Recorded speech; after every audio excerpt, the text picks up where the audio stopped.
என்னை செதுக்கிய சிற்பிகள் நிறைய பேர் இருக்காங்க. அதில் இறையன் பையா வந்து என்னை செதுக்கிய சிற்பியில் ஒரு முக்கியமான ஒரு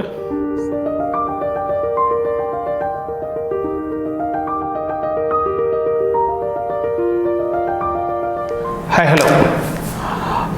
பழையன கழிதலும் புதியன புகுதலும் அப்படின்னு சொல்லுவாங்க. அந்த மாதிரி தமிழ்நாட்டுக்கு ஒரு புத்துணர்வு பிறந்திருக்கு, புது அரசாங்கம், ஒரு புது பியூரோக்ராட்டிக் செட்டப். எனக்கு ரொம்ப பிடிச்சிருக்கு. ஆக்சுவலாக இந்த ஒரு அட்மாஸ்பியரே இந்த லாஸ்ட் ஒரு 1 வீக் 10 டேஸாக இருக்கிற இந்த அட்மாஸ்பியரே ரொம்ப பிடிச்சிருக்கு.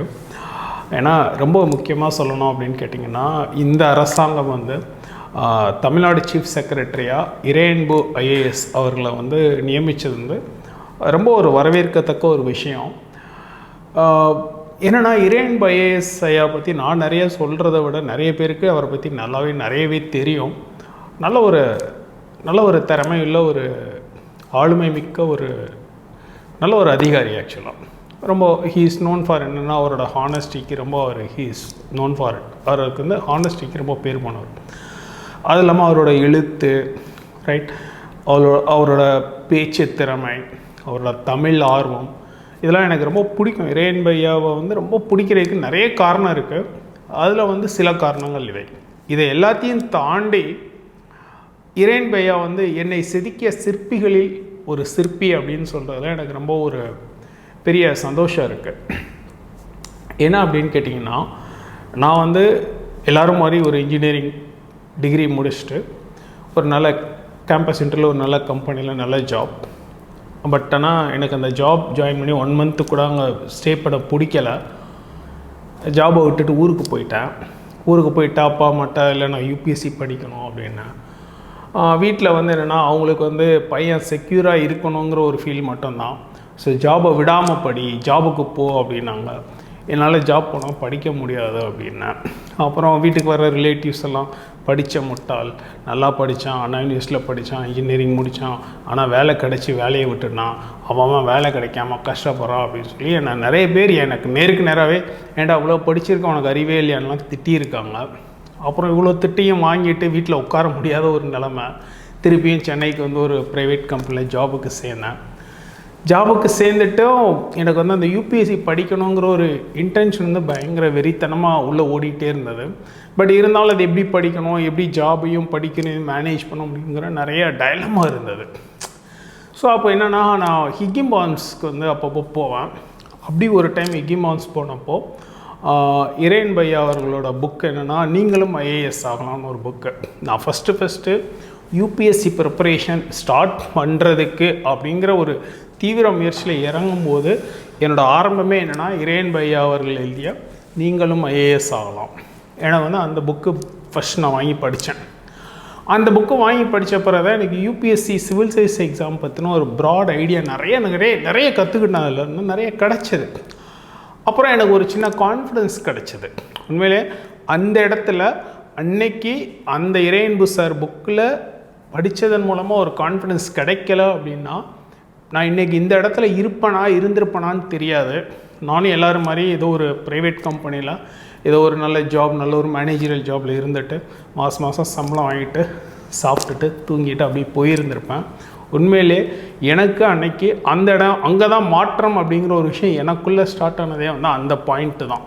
ஸோ வந்து இன்னும் நல்லா ஞாபகம் இருக்குது. ஹிக்கிமான்ஸில் கிரவுண்ட் ஃப்ளோரில் இன்னும் எனக்கு அந்த ரேக்கெல்லாம் ஞாபகம் இருக்குது. நான் அந்த இறையன்பு ஐயா புக்கை பிக் பண்ணி எடுத்து ஃபஸ்ட்டு வாங்கிட்டு போன அந்த இன்சிடெண்ட் நல்லா ஞாபகம் இருக்குது. அப்புறம் அவர் புக்கு படித்த பிறகு தான் எனக்கு வந்து சிவில் சர்வீஸ் எக்ஸாம் ஓகே நம்ம பண்ண முடியுங்கிற அந்த ஒரு பூஸ்ட், ஒரு எனர்ஜியே அங்கே தான் ஸ்டார்ட் ஆச்சு. அதுக்கப்புறம் என்னோடய ஹிஸ்ட்ரி நிறைய வீடியோஸில் முன்னாடியே சொல்லியிருக்கேன். அது ஓகே ஃபைன். என்னென்னா, நம்ம வந்து ஒரு இன்ஜினியரிங் முடிச்சுட்டு ஒரு ப்ரைவேட் ஜாபில் ஒரு மாத சேலரியில் லாக் ஆகிடுவோமோ அப்படிங்கிற பயம் எனக்குள்ளே நிறைய இருந்தது. ஐயோ நம்ம லாக் ஆகிட்டா கஷ்டமே, வாழ்க்கை அப்படியே போயிடுமே ரொம்ப பயந்தேன். ஆனால் என்னோடய பயம், அதாவது நான் நினச்சதை பண்ணுறதுக்கு தேவையான அந்த ஒரு உத்வேகம் கிடைச்சது அப்படிங்கிறது இறையன்பு ஐயா அவர்கள் தான் காரணம் இல்லைங்களா. அதுக்கப்புறம் ஓகே நான் ப்ரிலிம்ஸ் கிளியர் பண்ணேன், மெயின்ஸ் கிளியர் பண்ணேன், இன்டர்வியூ போனேன், ஓகே கொஞ்சோண்டு மார்க்கில் விட்டுட்டேன், எனக்கு கிடைக்கல அப்படிங்கிறதெல்லாம் தாண்டி அதுக்கப்புறமும் நான் இறையன்பு ஐயா அவங்களோட பேச்சு நிறைய கேட்டிருக்கேன். நிறைய டிவி நிகழ்ச்சிகள், அதுக்கப்புறம் இப்போ இந்த யூடியூப் சோஷியல் மீடியா நெட்வொர்க் இதெல்லாம் வந்த பிறகு அவரோட வீடியோஸ் நிறைய பார்க்குறேன். அவர்கிட்ட நல்ல ஒரு ஆளுமை திறமை இருக்குது. இன்ஃபேக்ட் நான் அவரோட புதிகை சேனலில் ஒரு வீடியோ இருக்குது, அவரோட வீடியோ இந்த எத்திக்ஸ் ரிலேட்டடாக ஒரு வீடியோ போட்டிருந்தார். புதிகை சேனலில் எத்திக்ஸ் பேப்பரை எப்படி படிக்கணும் அப்படின்றதுக்கு அவர் ஒரு வீடியோ போட்டிருந்தார். அந்த வீடியோ பார்த்தேன். சரி, அவரோட பேச்சில் வந்து ஒரு நிதானம், ஒரு ஆழமான ஒரு கருத்தியல் அண்ட் வந்து கன்வின்சிங்காக அதை வந்து ஸ்டூடெண்ட்ஸுக்கு அழகாக அந்த புரிகிற மாதிரி எக்ஸ்பிளைன் பண்ணுற விதம். இன்னும் எனக்கு அந்த புதிகை சேனல்லேருந்து அவர் அந்த எத்திக்ஸ் பற்றி நான் பேசினது, அந்த எத்திக்ஸ் பற்றி நான் பேசின வீடியோவில் பழைய கொஷின் பேப்பரில் ஏதோ ஒரு 2 கொஷின், எனக்கு கொஷின் போல் ஒரு 2 கொஷினையும் அட்ரஸ் பண்ணியிருப்பார். இந்த கொஷினுக்கு இதுதான் அந்த ஒரு பிளாட்டோ அரிஸ்டாட்டில் கொட்டேஷன் ஏதோ ஒன்று மறந்துட்டேன், பட் ஆனால் சீக்வன்ஸ் ஞாபகம் இருக்குது. அழகாக சொல்லியிருப்பார். அதாவது இந்த பசுமரத்தாணி போல் அப்படின்னு சொல்லுவாங்களே, அந்த மாதிரி பசுமரத்தாணி போல் ரொம்ப சாஃப்டாக, ரொம்ப ஷர்ட்டில் அழகாக அந்த கான்செப்டை சூப்பராக எக்ஸ்பிளைன் பண்ணியிருப்பார். ஃபைன். ஸோ அதெல்லாம் தாண்டி ஓகே, நான் வந்து தமிழ்நாட்டு அட்மினிஸ்ட்ரேஷனை அட்லீஸ்ட் லாஸ்ட் ஒரு 15-20 இயர்ஸாக ரொம்ப க்ளோஸாக வாட்ச் பண்ணிக்கிட்டு இருக்கேன். நான் எப்போ யூபிஎஸ்சி சிவில் சர்வீசஸ் படிக்கணும்னு ஆரம்பித்தேனோ அப்போ இருந்து ஓரளவுக்கு இந்த அட்மினிஸ்ட்ரேஷன் சிஸ்டம் வந்து வாட்ச் பண்ணிகிட்ருக்கேன். எனக்கு ஒரு டைமும் அந்த இறையன் பையாவோட போஸ்டிங்ஸ்லாம் கூட பார்ப்பேன். இப்போ இறையன் சார் எங்கே போஸ்டிங்கில் இருக்கார், எந்த டிபார்ட்மெண்ட்டில் இருக்கார், என்னவா இருக்காருலாம் வாட்ச் பண்ணிட்டே இருப்பேன். உண்மையிலே ஒரு சிலரை தான் நம்ம வந்து தொடர்ந்து அப்படியே ஃபாலோ பண்ணி பயணிச்சுக்கிட்டே இருப்போம். அப்படி நான் தொடர்ந்து ஃபாலோ பண்ணி பயணித்த ஒரு சில நபர்களில் இறையன் பையா வந்து ஒரு குறிப்பிடத்தக்க ஒரு நபர். நான் பார்த்துட்டே இருப்பேன். நிறைய நேரங்கள் அவருக்கு வந்து ஓகே சில அரசியல் காரணங்களாக கூட இருக்கலாம், நல்ல போஸ்டிங்லாம் கொடுக்கறதே இல்லை. நானே பார்த்துருக்கேன், சே இறையன் சார் வந்து எவ்வளோ நல்ல எஃபிஷியண்ட்டான இல்லை, அவரை போய் இப்படி போட்டாங்களே அப்படின்லாம் நானே ஃபீல் பண்ணியிருக்கேன். நான் இன்ஃபேக்ட் சில நேரம் கிளாஸில் கூட இந்த எத்திக்ஸ் கிளாஸ் எடுக்கும்போது சில நேரம் ஸ்டூடெண்ட்ஸ்கிட்ட கூட அதை எக்ஸ்ப்ரெஸ் பண்ணியிருக்கேன், போஸ்டிங்ஸ் எப்படி இதாகும்னு சொல்லிட்டு. ஆனால் உண்மையிலே இப்போ அவருக்கு கொடுத்துருக்க அந்த posting Tamil Nadu chief secretary, state secretary அப்படிங்கிறது ஒரு நல்ல போஸ்டிங். அண்ட் இந்த போஸ்டிங் வந்து அவருக்கு இன்னும் கொஞ்சம் முன்னாடியே கொடுத்துருந்தால் இன்னும் தமிழ்நாட்டுக்கு நிறைய விஷயங்கள் அவர் நல்லாவே செஞ்சுருப்பார் அப்படிங்கிற ஒரு எதிர்பார்ப்பு என்கிட்ட இருந்துச்சு. ஃபைன், பெட்டர் லேட் தென் நெவர் அப்படின்னு போல அது மாதிரி அட்லீஸ்ட் இப்போவாவது அவருக்கு உரிய அந்த ஒரு போஸ்டிங் கிடச்சிருக்கு.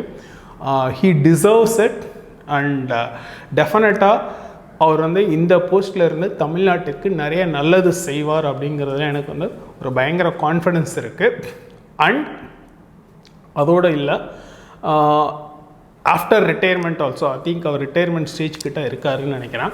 ஸோ ரிட்டையர்மெண்ட்டுக்கு பிறகு கூட அவருக்கு இன்னும் எக்ஸ்டென்ஷன் கொடுக்குறதுக்கு வாய்ப்பு இருக்குது. ஏன்னா நல்ல ஒரு எஃபிஷியண்ட்டான ஒரு நல்ல ஆஃபீஸர்ஸ், நல்ல அதிகாரிகளுக்கு ஒரு எக்ஸ்டென்ஷன் கொடுக்குற ஆப்ஷன் இருக்குது. ஸோ டெஃபினட்டாக I think he will get that extension also. ஏன்னா ஜெயலலிதா மேடம் பீரியடில் வந்து பார்த்திங்கன்னா ஷீலா பாலகிருஷ்ணனுக்கு அந்த ஒரு இது இருந்தது. அது மாதிரி இப்போது ஸ்டாலின் சார் அவங்க பீரியடில் வந்து இறையன் பையாக்கு அந்த ஒரு இது கிடைக்கும் அப்படிங்கிற நம்பிக்கை இருக்குது. நாளைக்கு நீங்களும் ஒரு சிவில் சர்வீசஸ் ஆஸ்பிரண்ட்டாக ஒரு எதிர்கால ஐஏஎஸ் ஐபிஎஸ் அதிகாரிகளாக வரப்போகிறீங்க. இறையன் பையா மாதிரி உங்களுக்குன்னு ஒரு நேம், உங்களுக்குன்னு ஒரு ஸ்பேஸ் க்ரியேட் பண்ணணும். அது ரொம்ப ரொம்ப இம்பார்ட்டன்சி. எவ்வளோ ஐஏஎஸ் ஆஃபீஸர்ஸ், எவ்வளோ ஐபிஎஸ் ஆஃபீஸர்ஸ் இருக்காங்க, வர்றாங்க, போகிறாங்க, ரிட்டையர் ஆகுறாங்க. பட் ஆனால் ஒரு சிலர் ரொம்ப கவுண்டபிள் நம்பர்ஸ் தான் அவங்களுக்கான ஒரு மார்க், ஒரு ஸ்பேஸ், அவங்களுக்கான ஒரு இடம் க்ரியேட் பண்ணுறாங்க. அந்த மாதிரி நீங்களும் இப்போ இறையன் பையா மாதிரி உங்களுக்கான ஒரு இடம் உருவாக்கணும். உண்மையிலே என்னை செதுக்கிய சிற்பிகள் நிறைய பேர் இருக்காங்க. அதில் இறையன் பையா வந்து என்னை செதுக்கிய சிற்பியில் ஒரு முக்கியமான ஒரு சிற்பி அப்படின்னு சொல்லுவேன். எனக்கு ரொம்ப சந்தோஷம். டெஃபினட்டாக இந்த அரசாங்கம் ரைட், இந்த நிர்வாக சீர்திருத்தங்களோட இந்த மாதிரி ஒரு new postings of IAS IPS ஆஃபீஸர்ஸோட நிறைய விஷயங்கள் தமிழ்நாட்டுக்கு நல்லது நடக்கும், நல்லது பண்ண வேண்டும் என்று எதிர்பார்க்கிறேன். நன்றி, தேங்க்யூ. ஒரு 2000 வருஷத்துக்கு முன்னாடி ஒரு யானையை ஒருத்த கதையினால் அடித்து வென்றால் அல்லது கொன்றால் அது வீரம். இன்னைக்கு வந்து அவனை ஒரு 10 வருஷம் ஜெயிலில் போடுவாங்க, வைல்ட் லைஃப் கன்சர்வேஷன் ஆக்ட் படி. ஏன்னா இன்னைக்கு மாறி போச்சு, இன்னைக்கு சூழல் மாறி போச்சு. ஒரு காலகட்டத்தில் எது வீரமா இருந்ததோ அது இன்னைக்கு குற்றமா இருக்கிற மாதிரி மாறி இருக்கு. எத்திக்ஸ்லயே ஒரு சொந்த எத்திக்ஸ் என்ன, அப்புறம் பப்ளிக் எத்திக்ஸ் என்ன, அட்மினிஸ்ட்ரேட்டிவ் எத்திக்ஸ் என்ன. இப்ப அட்மினிஸ்ட்ரேஷனுக்கு ஒரு சில எத்திக்ஸ் இருக்கு, பிசினஸ்க்கு ஒரு எத்திக்ஸ் இருக்கு. பிசினஸ் எத்திக்ஸ் ரொம்ப முக்கியம். நம்ம பொருளை தரமா விற்கிறோமா, தூய்மையா விற்கிறோமா, கலப்படம் செய்யாம விற்கிறோமா, குறைஞ்ச அளவுக்கு லாபம் வச்சு விற்கிறோமா, அந்த பொருளை நேர்மையா இருக்கிறோமா. இப்போ ஒரு உதாரணத்துக்கு பொய் சொல்லி ஒரு பொருளை விற்க கூடாது. அட்வர்டைஸ்மெண்ட்ஸுக்கு எத்திக்ஸ் இருக்கு. 6 வாரத்தில் முடி வளரும் அப்படின்னு ஒரு அட்வர்டைஸ்மெண்ட் கொடுத்தா முடி வளரணும், அட்லீஸ்ட் ஒரே ஒரு முடியாவது கொஞ்சம் வளரணும். அது கூட இல்லாம நம்ம சொல்லிடக்கூடாது. அதனால நிறைய பேர் அதை வாங்கி ஏமாந்துருவாங்க. அது மாதிரி நிறைய எல்லா விதத்திலையும், எல்லா விதமான தொழில்கள்லையும், எல்லா விதமான செக்டார்லையும் ஒரு எத்திக்ஸ் இருக்கு.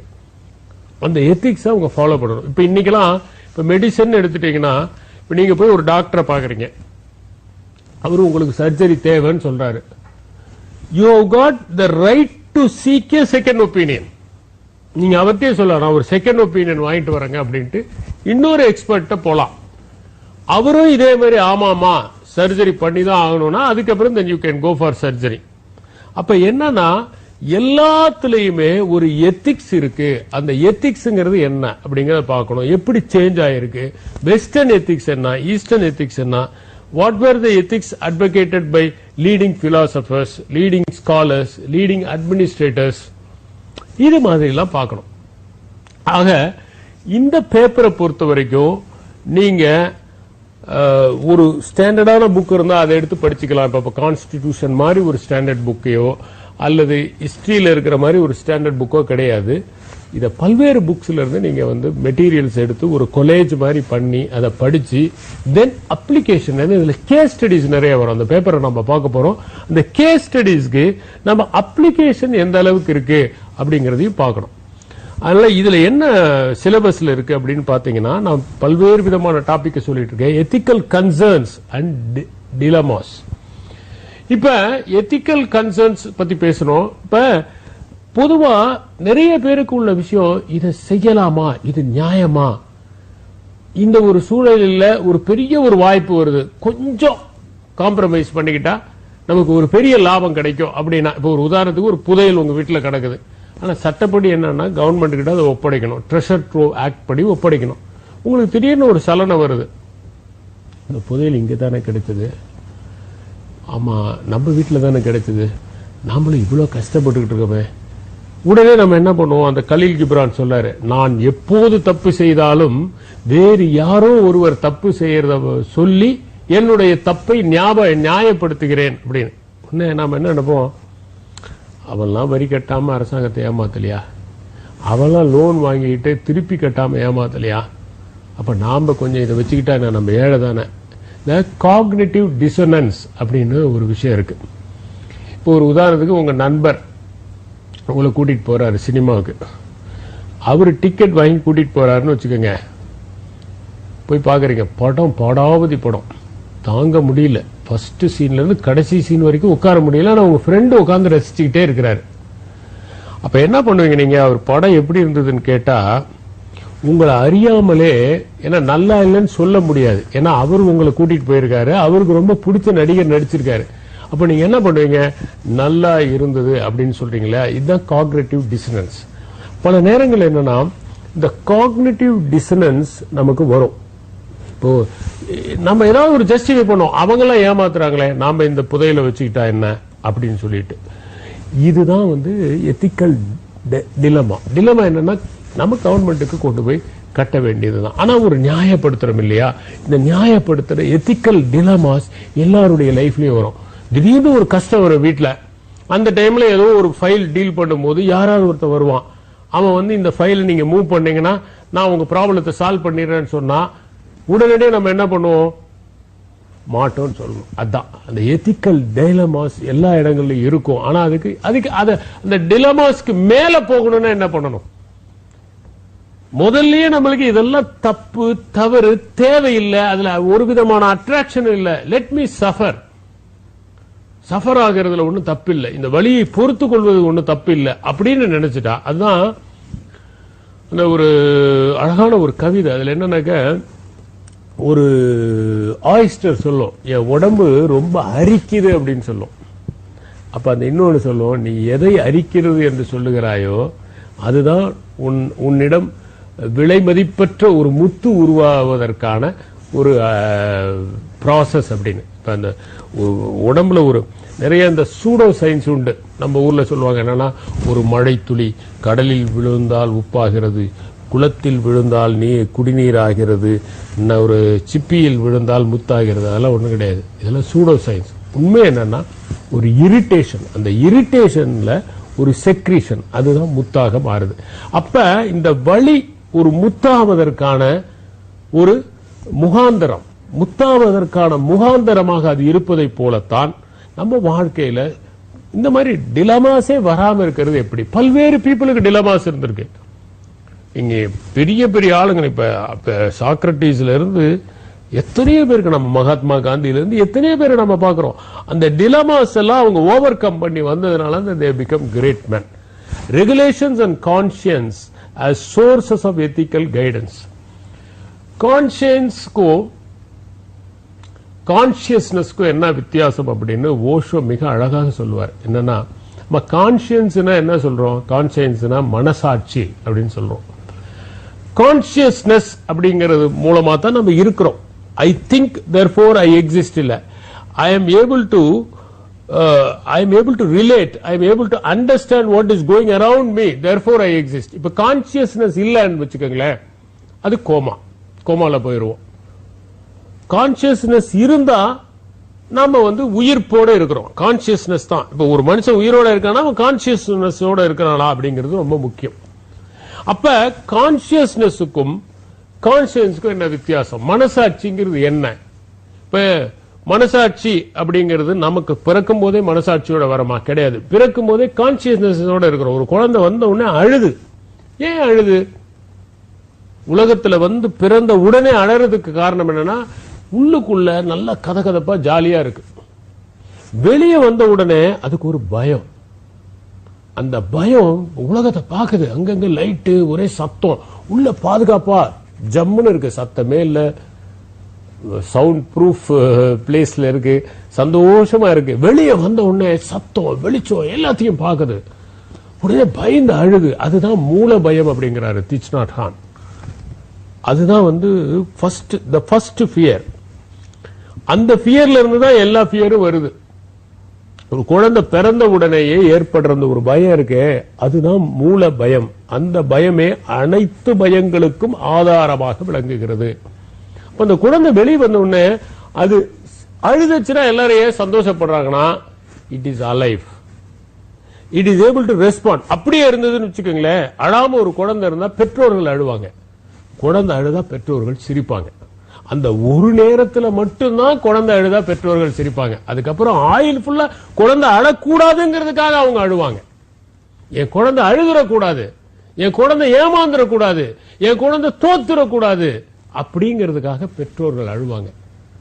உள்ளுக்குள்ள அழுவாங்க, வலியை தாங்கிக்குவாங்க, எல்லாத்தையும் தாங்கிக்குவாங்க. ஆனா அந்த ஒரே ஒரு நேரத்துல மட்டும் குழந்தை அழுலன்னா பெற்றோர்கள் அழுவாங்க.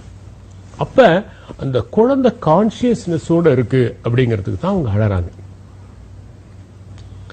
அந்த கான்சியஸ்னஸோட ஒரு குழந்தை பிறந்த உடனே கான்சியஸ்னஸோட இருக்கு. இப்ப என்ன பண்றோம், நம்ம அந்த குழந்தைக்கு ஒரு கான்சியன்ஸை நம்ம திணிக்கிறோம். ஒரு 2 வயசு ஆன உடனே ஒரு நான் வெஜிடேரியன் ஃபேமிலியில் இருக்கிறவங்க ஒரு எக்கு கொடுக்கறாங்க, மீட்டை கொடுக்கறாங்க. அப்ப அந்த குழந்தைக்கு என்னன்னு தெரியாது. இதே வெஜிடேரியன் ஃபேமிலியில பக்கத்து வீட்லயே ஒருத்தர் இருக்கிறாங்க, அந்த குழந்தை இங்க ஓடி வருது. இவங்க வீட்டுல இவங்க கொடுக்குற மீட்டை பார்த்துட்டு எனக்கு வேணும்னு கேக்குது. இவங்க அம்மா கிட்ட கேக்குது, அம்மா எனக்கு மீட் வேணுமா அப்படின்னு கேக்குது. அவங்க சாப்பிடுறாங்க. ஏய், நாம மீட்டே சாப்பிடக்கூடாது, அது தப்பு, பாவம்.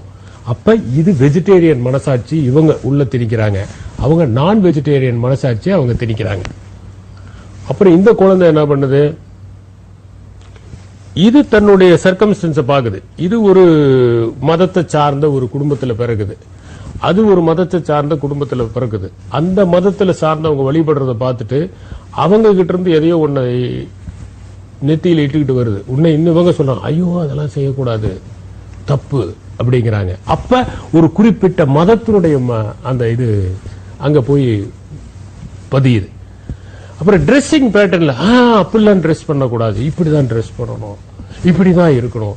அப்ப என்னன்னா இந்த குழந்தை வளர வளர, அது சில குடும்பங்கள்லாம் 6 மணிக்கு மேல சாப்பிடக்கூடாதுன்றவாங்க. சாயந்தரம் 6ஓட சாப்பிடுறத நிறுத்திடணும். இப்ப 6 மணிக்கு மேல சாப்பிட நேர்ந்துச்சுன்னா அந்த குழந்தைங்களுக்கு வாந்தி வரும். ஒண்ணுமே இல்ல, ஒருத்தர் உங்க வீட்டுக்கு பக்கா வெஜிடேரியன் வராங்கன்னு வச்சுக்கோங்க, செய்யக்கூடாது, தயவு செய்து செஞ்சிடாதீங்க. ஒரு உதாரணத்துக்காக சொல்றேன்.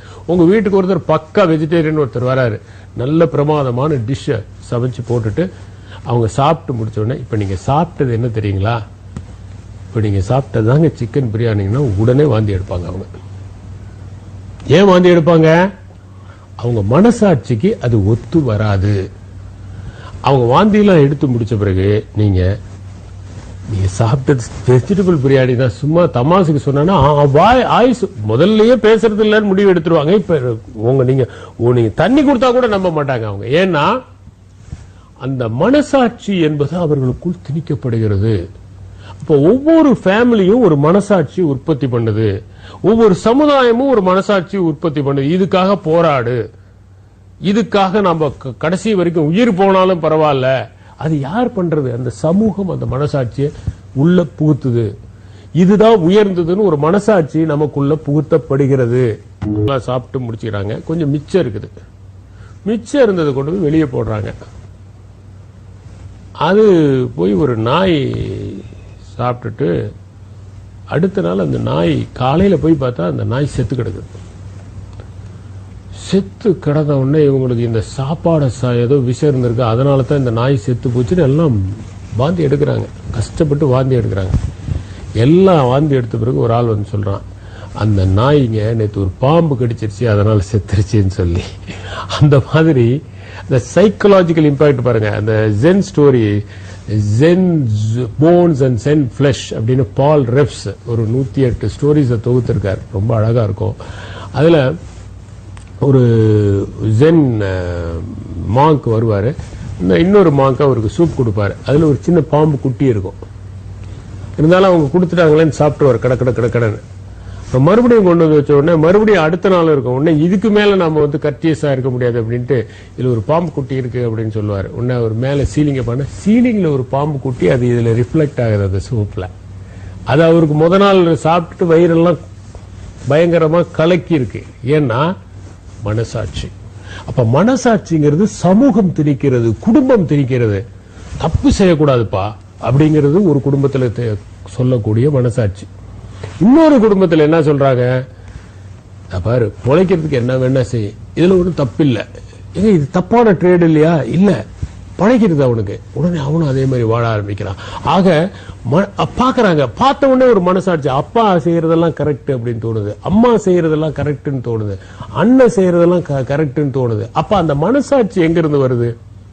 மனசாட்சி சமூகம் திணிக்கிறது. அதனாலதான் சில சமூகங்கள்ல பணியில அவ்வளவு கரெக்டா இருப்பாங்க. ஏன்னா அந்த சமூகம் திணித்த மனசாட்சி. ஜப்பான்ல செய்யற பொருள்ல 0 டிஃபெக்ட் இருக்கணும்னு நினைப்பாங்க, மற்றதெல்லாம் 1000க்கு 1 இருந்தா பர்மிட்டட்.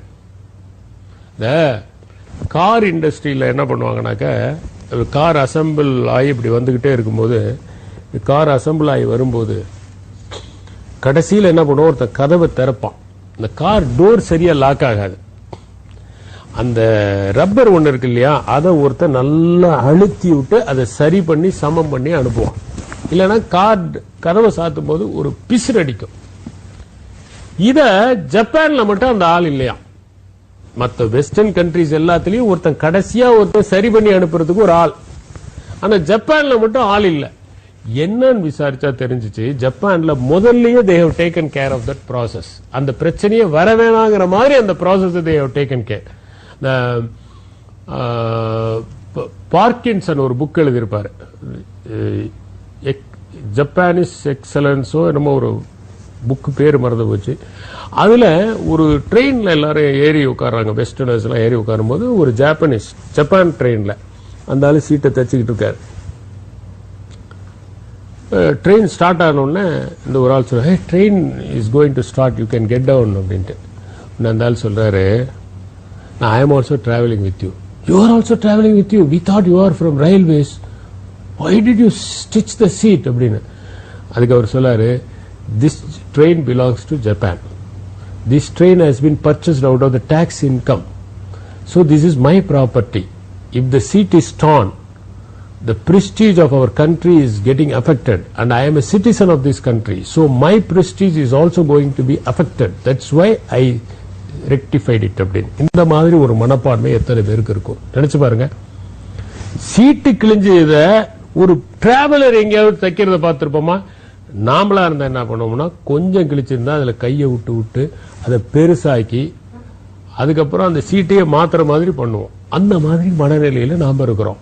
அதனால அங்க எப்படின்னா ஒர்க் கல்ச்சர், பிரமாதமான கல்ச்சர், நல்லா பண்ணணும். ஒரு சமூகத்தினுடைய கல்ச்சர் அந்த ஒர்க்ல தெரியுது. அவங்களுக்கு என்னன்னா கொஞ்சம் தப்பா இருந்துட்டா ஐயோ யாராவது குறை சொல்லிடக்கூடாது அப்படிங்கிற ஒரு மனப்பான்மை. அதெல்லாம் கூட வேலை செய்யறது கூட எப்படி வேலை செய்யறது, சின்சியரா வேலை செய்யணும், கரெக்ட் பங்க்சுவாலிட்டி கூட ஒரு ஃபேமிலி ட்ரைட்டா இருக்கும். ஏன்னா சின்ன வயசுல லேட்டா போனா பரவாயில்லங்கிற ஒரு குடும்பத்தில் வளர்றவங்க லேட்டா தான் போவாங்க.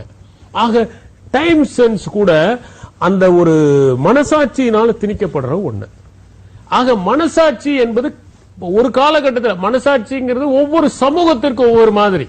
இப்ப சைனீஸ் ஸ்டோரிஸ் எல்லாம் பாத்தீங்கன்னா, அந்த சைனீஸ் ஸ்டோரிஸ்ல நம்மள மாதிரி இந்த கம்பேஷன்லாம் இருக்காது. அதுல கட் அண்ட் ரைட்டா இருக்கும். தப்பு பண்ணானா he has to be affected, he has to be punished, there is no other way. நீ தப்பு பண்ணேன்னா punished. ஒரு பெரிய பணக்காரர் இருப்பார். அவருக்கு 3 பசங்க. 2வது பையன் என்ன பண்ணுவான், வேற ஒரு நாட்டில் போய் தப்பு பண்ணிடுவான். உடனே அவனை பிடிச்சி ஜெயிலில் போட்டுருவாங்க. அவன் ஜெயிலில் போட்ட உடனே இந்த தகவல் அப்பாவுக்கு தெரியுது. உடனே அவர் என்ன பண்ணுவாரு, சின்ன பையனை கூப்பிட்டு நீ போய் பணத்தெல்லாம் நிறைய கொடுத்து அங்க ஒரு பெரிய ஆள் இருக்காரு அவரை போய் பார்த்து அவர்கிட்ட இந்த பணத்தை கொடு, மாதிரி இன்னார் அனுப்பிச்சாருன்னு சொல்லி எனக்கு தெரிஞ்சவர் தான், அவரு எப்படியாவது பேசி நம்ம பையனை வெளியே விட்டுருவாரு அப்படின்னு. இந்த சின்ன பையன் பணத்தெல்லாம் எடுத்துக்கிட்டு இப்படி வெளியே போறான். உன்ன பெரிய பையன் அவங்க அம்மாட்ட சொல்றான், ஏம்மா நான் பெரிய பையன் இருக்கும்போது சின்ன பையனை அனுப்புறாரு, என்ன கொஞ்சம் அதை மதிக்கிறீங்களா நீங்க? நான் இல்ல போகணும், அவனுக்கு என்ன தெரியும் சின்ன பையன், அவனை போய் நீங்க அனுப்புறீங்க அப்படின்னு. உடனே அம்மா சண்டைக்கு வந்துட்டா. ஏன்னா அம்மா பெரிய எப்பவுமே அம்மாக்களுக்கு பெரிய பையன் பிடிக்கும், அப்பாக்களுக்கு கடைசி பையன் பிடிக்கும். அது எதனாலன்னா, தான் மலடல்ல என்பதை நிரூபித்ததற்காக ஒரு தாய்க்கு பெரிய பையனையும், தான் இன்னும் வீரியத்தோடு இருக்கிறேன் என்பதை உணர்த்துவதற்கு கடைசி பையனும் உதாரணமாக இருக்கிறார்கள் அப்படின்னு ஒரு பழமொழி உண்டு. அதனால பெரிய பையன் சொன்ன உடனே இந்த அம்மா அழுதுகிட்டு பெரிய பையனை தான் அனுப்பணும்னு இவர் தலையில் அடிச்சிட்டு சரி எப்படியோ போங்க என்ன அப்படின்னு கொடுத்து அனுப்பிச்சார. இவன் போறான். அதுக்குள்ள இந்த துறவி கிட்ட போய் பணத்தை கொடுக்கறான். அவர் வாங்கி வச்சுக்கிட்டு சரிப்பா நீ கொஞ்சம் வெயிட் பண்ண உன் தம்பியை கூட்டிட்டு போறதுக்குன்னு. அப்ப ஒரு 2 நாள் கழிச்சு உனக்கு ஒரு செய்தி வருது, மன்னருக்கு பிறந்த நாள் வருது, அப்ப எல்லா கைதிகளையும் விடுவிக்க போறாங்க அப்படின்னு சொல்லி. எப்படி தெரியும்? எப்படின்னா இந்த மாதிரி கைதிகள்லாம் விடுவிக்கும் போது கஜானாவெல்லாம் சீல் பண்ணுவாங்க. ஏன்னா அவங்க போய் மறுபடியும் திருட வரக்கூடாது, அங்க செக்யூரிட்டி அதிகமா போடுவாங்க. இப்ப நமக்கு தெரியும் இல்ல, இப்ப அண்ணா சாலை வழியா போறோம், நிறைய செக்யூரிட்டி போடுறாங்கன்னா யாரோ விவிஐபி வராங்க, சீஃப் மினிஸ்டர் வராங்க, அந்த மாதிரி நமக்கு தெரியும். ஒரு விவிஐபி அந்த மாதிரி செக்யூரிட்டி எல்லாம் போட்டு கஜானாலாம் ஸ்ட்ரென்தன் பண்ண ஆரம்பிச்ச உடனே சரி அப்படின்னு இவனுக்கு சொல்றாங்க. எல்லாரையும் விடுவிக்க போறாங்கன்னா இவன் என்ன பண்ணா, எதுக்கு நாம போய் பணத்தை வேஸ்ட் பண்ணணும்? ஆக்சுவலா என்னன்னா, இவருதான் போய் அந்த அரசன்ட்ட சொல்லியிருக்காரு, உனக்கு ஒரு சின்ன கண்டம் இருக்கு, கைதிகள்லாம் வெளியே விட்டேன்னா அவங்க எல்லாம் வாழ்த்துனாங்கன்னா இதுல இருந்து நீ தப்பிச்சுக்கலான்னு சொல்லி ஒரு ஏற்பாடு பண்ணிருக்கிறாரு. இவன் அதை புரிஞ்சுக்காம அவர்கிட்ட போய் நின்று எல்லாரும் வெளியே போறாங்களாமே அப்படின்னு பணத்துக்காக இப்படி கையை பேசின உடனே அவருக்கு பயங்கர கோவம் வந்துருச்சு. அந்த பணத்தை இவன்கிட்ட கொடுக்கறதா தான் இருந்தாரு. ஆனா இந்த மாதிரி சில பேர் அலுமினியா இருப்பாங்க பாருங்க. நாமளே என்ன பண்ணுவோம், ஆட்டோவில் ஏறி உட்காந்தோடனே சார் கொடுக்கறத கொடுங்க சார் அப்படின்னா ஒரு 10 ரூபா கூட கொடுப்போம். கராரா பேசினாதான் நாமளும் கராரா பேசுவோம். சார் கொடுக்கறத கொடுங்க சார்னா ஒரு 10 ரூபா கூட தான் கொடுப்போம் நம்ம, இல்லையா?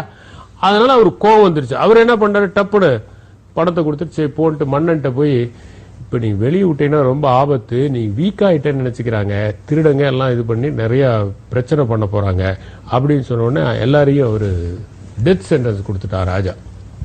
கடைசியில் செத்த பணத்தை எடுத்துக்கிட்டு பணத்தையும் பிணத்தையும் எடுத்துக்கொண்டு வீட்டுக்கு வருகிறான். அப்ப அந்த அம்மா காரியால் ஐயோ ஒரு பையனை பறி கொடுத்துருவேன். அப்பா அடவே இல்லை. அவர் சொன்னாரு, நான் ஒன்னு சொன்ன கேட்டியா, உனக்கு கொஞ்சமாவது அறிவு இருக்கா? நான் ஏன் சின்ன பையனை அனுப்பணும்னு நினைச்சேன் தெரியுமா? இந்த பெரிய பையன் நம்ம கஷ்டத்தில் இருக்கும்போது பிறந்தான். நம்ம ஒவ்வொரு பணத்தை எடுத்து செலவு பண்ணும் போதும் சிக்கனமா செலவு பண்றத கொடுத்து கொடுத்து பார்த்து அவன் சிக்கனமா பழகிட்டான். அவனுக்கு பணம் பெருசு. சின்ன பையன் நம்ம வசதியா இருக்கும் போது பிறந்தான். நாம ரூபா நோட்டை எடுத்து எடுத்து விடுறத பார்த்துட்டு அவன் தாராளமா இருக்க பழகிட்டான். பணத்தை கொடுத்தாவது உயிரை மீட்கணும்னா தாராளமா இருக்கிற பையனை தான் அனுப்பணுமே ஒழிய கஞ்சமா இருக்கிற பையனை அனுப்பக்கூடாது. இதுதான் பிரச்சனை, புரிஞ்சுக்க அப்படின்னு சொல்லி. அதனால மனசாட்சி என்பது கூட நாம் வளர்க்கும் விதம். ரொம்ப தாராளமான டைம்ல பிறகுற குழந்தை பாத்தீங்கன்னா தாராளமா இருக்கும். கொஞ்சம் நம்ம ரொம்ப சிக்கனமா இருக்கிற டைம்ல பிறந்த குழந்தைங்க கொஞ்சம் சிக்கனமா தான் இருக்கும். இப்படி வளர்க்கப்படுகிறோம், எப்படி இருக்கிறோம், இதெல்லாமே ரொம்ப முக்கியம். ஆக மனசாட்சி என்பதை சமூகம் திணிக்கிறது, குடும்பம் திணிக்கிறது, சில நேரங்களில் அரசு திணிக்கிறது, சில நேரங்களில் நாம் வாடுகிற இடம் திணிக்கிறது, ஊர் திணிக்கிறது. இந்த மாதிரி ஒவ்வொரு விதமான ஒரு விஷயம். இப்போ ஒரு உதாரணத்துக்கு கோயிலுக்கு பக்கத்துல போகும்போது நம்மள அறியாமலே செருப்பு கழட்டி விடுறோம். ஏன்னா நம்முடைய சமூகத்தில் இந்த மாதிரி ஒண்ணு நம்ம மனசுல திணிக்கப்பட்டு இருக்கிறது. எப்படி திணிக்கப்பட்டிருக்கிறது என்பதை பொறுத்துதான். ஆனா இந்த கான்சியஸ்னஸ் ஒண்ணு இருக்கு பாத்தீங்களா, இது யாரும் திணிக்காமல் நமக்கு இருக்கிறது. அப்ப ஒரு செயலை கான்சியஸ்னஸோட, ஒரு தப்பு செய்யக்கூடாதுன்னு நினைக்கிறத சமூகம் சொல்கிறது அதற்காக செய்யக்கூடாதுன்னு நினைச்சா சமூகம் இல்லாத போது செய்வோம். யாரும் பார்க்காத போது திருடுவான், யாரும் பார்க்காத போது தப்பு பண்ணுவான். ஆனா கான்சியஸ்னஸோட உண்மையா இருக்கணும்னு ஒருத்த முடிவு பண்ணா இந்த உலகத்துல யாருமே இல்லைன்னா கூட அவன் நேர்மையா இருப்பான். அடுத்தவர்களுக்காக அவன் நேர்மையாக இல்லை, அடுத்தவர்களுக்காக அவன் தூய்மையாக இல்லை. ஆக கான்சியஸ்னஸ் அப்படிங்கிறது நாம் பிறக்கும் போது நம்மோடு வருவது. கான்சியன்ஸ் என்பது சமூகம் நம் மீது திணிப்பது. இந்த கான்சியஸ்னஸ் படி யார் ஒருத்தர் வாழ்றாங்களோ அவன் தான் எந்த ஒரு இடத்திலையும் கெட மாட்டான். அவனை கொண்டு போய் பயங்கர மோசமான இடத்துல விட்டீங்கன்னா கூட அவன் அழுக்குப்படாம வருவான். எல்லாருமே தவறு பண்ற இடத்துல விட்டீங்கன்னா கூட அவன் நேர்மையா வருவான். அப்படியே சுண்டி விட்டால் ரத்தம் வருகிற அளவிற்கு சுடர் விடும் நேர்மையோடு அவன் வருவான். அப்படிப்பட்டதுதான் இந்த கான்சியன்ஸுக்கும் கான்சியஸ்னஸ்க்கும் உள்ள வித்தியாசம். Accountability and ethical governance. Accountability நான் சொன்னேன், அக்கௌண்டபிள்ங்கிறது ஒரு பக்கம் பாத்தீங்கன்னா we are accountable to legislature, we are accountable to the public, we are accountable to the media, we are accountable to so many people. இப்ப கார்ப்பரேட் சோசியல் ரெஸ்பான்சிபிலிட்டிங்கிற ஒரு concept எதுக்காக introduce பண்ணாங்க? ஒரு கம்பெனி இருக்கு, அந்த பிசினஸ் பண்ற ஒரு கன்சர்ன் இருக்கு, அவங்க முதல்ல யாருக்கு கடமைப்பட்டவங்க accountable? they are accountable to the customers. நல்ல தரமான ப்ராடக்ட் இருக்கணும். சோப்பு போட்டீங்கன்னா தோல்ல அரிப்பு வரக்கூடாது, அலர்ஜி வரக்கூடாது, வீக்கம் வரக்கூடாது, கொப்பளம் வரக்கூடாது. So customers. ரெண்டாவது அதுல இருக்கக்கூடிய ஷேர் ஹோல்டர்ஸ், அவங்களுக்கு லாபம் நம்ம கொடுக்கணும். ஏன்னா அவங்க தான் இந்த கம்பெனியை உருவாக்குறதுக்கு முக்கியமான காரணமா இருந்தவங்க. மூணாவது எம்ப்ளாயீஸ், அதுல வேலை செய்யறவங்களுக்கு ஒழுங்கா சம்பளம் கிடைக்கணும், மாசம் மாசம் நியாயமான சம்பளம், அவங்க உழைப்புக்கேற்ற சம்பளம். The theory of surplus அப்படிங்கறத மார்க்ஸ் ஏங்கல்ஸ் முன் வச்சாங்க. என்னன்னா 8 மணி நேரம் ஒரு தொழிலாளி வேலை செய்யறாருன்னா அந்த 8 மணி நேரத்துல 2 மணி நேரத்திலேயே அவர் அந்த பொருளுக்கான வேல்யூ உற்பத்தி பண்ணிட்டாரா, மீதி 6 மணி நேரம் அவர் உழைக்கிறாரே, அதுதான் இந்த லாபத்தை முதலாளிக்கு பெற்று தருகிறதுங்கிறது தியரி ஆஃப் சர்ப்ளஸ். இப்போ ஒரு காம்பனன்ட், ஒரு வேலை முக்கியமா, இப்ப சேலை எடுத்துக்கங்களேன், சேலையை நெய்யறாங்கனாக்க நூலுடைய காசு 10 ரூபா. இப்ப அந்த சேலையினுடைய காசு அவங்களுக்கு கொடுக்கிற கூலி 10 ரூபா, அந்த சேலையினுடைய காசு 100 ரூபானா அந்த மீதி 80 ரூபாய் யாரு பண்றாங்க? அந்த இன்வெஸ்ட்மெண்ட்டுக்கானதெல்லாம் போட்டு எல்லாம் அது ஒரு 10 ரூபாய் கிடைச்சிங்கன்னா மீதி 70 வந்து தியரி ஆஃப் சர்ப்ளஸ். இந்த லேபருடைய உழைப்பு தான் அந்த 70 ரூபாயை பெற்று தருகிறது அப்படின்னு. அப்ப எம்ப்ளாயிஸ்க்கு நம்ம கொடுக்க வேண்டியதை கொடுக்கணும், டீலர்ஸ்க்கு கொடுக்க வேண்டியதை கொடுக்கணும், டெட்டார்ஸ்க்கு கொடுக்க வேண்டியதை கொடுக்கணும். இதையெல்லாம் பண்ண பிறகு இந்த சொசைட்டிக்கு ஏதாவது பண்றோமா? சோசியல் அக்கவுண்டிங் அப்படிங்கிற ஒரு ப்ராசஸ். இந்த சொசைட்டிக்கு ஏதாவது பண்ணணும். நம்ம இந்த தொழிற்சாலையை வச்சிருக்கிறோம், சுத்து பக்கத்துல இருக்க கிராமங்களுக்கு ஏதாவது ரோடு போட்டு கொடுத்தோமா, பள்ளிக்கூடம் கட்டி கொடுத்தோமா, ட்ரிங்கிங் வாட்டர் ஃபெசிலிட்டி பண்ணி கொடுத்தோமா, அவங்களுக்கு ஏதாவது நம்ம சமூகத்துக்கு பண்ணிருக்கிறோமா, அதுதான் சோசியல் அக்கவுண்டிங். சோ அக்கவுண்டபிலிட்டிங்கிறது ஒரு கார்பரேட் செக்டாரு கூட இருக்கு. நம்ம செய்யக்கூடிய ஒவ்வொன்றும் ஒரு நாளைக்கு நம்ம வேலை செஞ்சதுல அக்கௌண்டபிளா செஞ்சிருக்கோமா, ஒரு முன்னேற்றத்தை பண்ணிருக்கோமா, சேஞ்ச பண்ணிருக்கிறோமா, எத்திக்கல் கவர்னன்ஸ் பண்ணிருக்கிறோமா. நான் சொன்னேன், யாருமே அஃபெக்ட் ஆகாத மாதிரி கவர்னன்ஸ் பண்ணும். நியாயமாக அந்த கோரிக்கை யாருக்கு போகுதோ தகுதி உள்ளவங்களுக்கு அது போய் கிடைக்கிற மாதிரி பண்றது, அதுதான் ethical governance. Strengthening of ethical and moral values. Moral values are determined by the society. ethical values are determined by the individual. ஏன்னா சில நேரங்கள்ல moral values ஒரு சொசைட்டிக்கு இன்னொரு சொசைட்டிக்கு மாறுபடும். நீங்க ஒரு ட்ரைபல் சொசைட்டியில் இருக்கக்கூடிய வேல்யூஸ் தனி, ஒரு அபாரிஜன் சொசைட்டியில் இருக்கக்கூடிய வேல்யூஸ் தனி, ஒரு பிரிமிட்டிவ் சொசைட்டியில் இருக்கக்கூடிய வேல்யூஸ் தனி. ஆனா அந்த moral values அந்த சொசைட்டி தன்னுடைய சர்க்கம்ஸ்டன்ஸ்க்கு ஏத்த மாதிரி தீர்மானிக்கிறது. எப்போதுமே மொராலிட்டிங்கிறது dictates by the society, ethics அப்படிங்கிறது டிக்டேட்ஸ் பை தி கான்சியஸ்னஸ். அதுதான் அந்த டிஃபரன்ஸ்.